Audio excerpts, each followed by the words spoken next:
Akala nung iba, pa-chill-chill ka lang. Akala nung iba, pangiti-ngiti ka lang.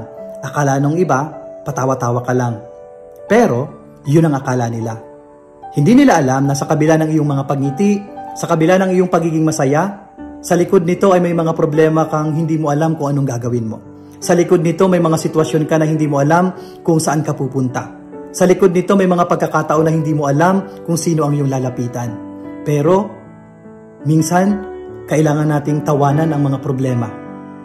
Kapag tayo ay bigat na sa ating mga problema, akala ng mga tao ay wala tayong problema. Akala nila pa-chill-chill lang tayo.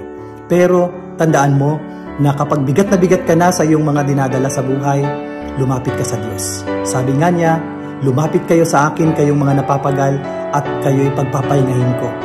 Come to me all of you who are weary and burdened and I will give you rest. Isuko natin sa Diyos yung lahat ng bigat na ating daladala. Kaya nga, sa nanonood ng video na ito, alam ko pangiti-ngiti ka lang, alam ko pa-chill-chill ka lang, alam ko patawa-tawa ka lang, pero may mga bagay na pinagdaraanan ka na hindi mo rin minsan alam kung anong gagawin. Hindi mo alam kung kanino ka lalapit, hindi mo alam kung anong solusyon. Kapatid, may solusyon tayo. Lumapit ka sa Diyos.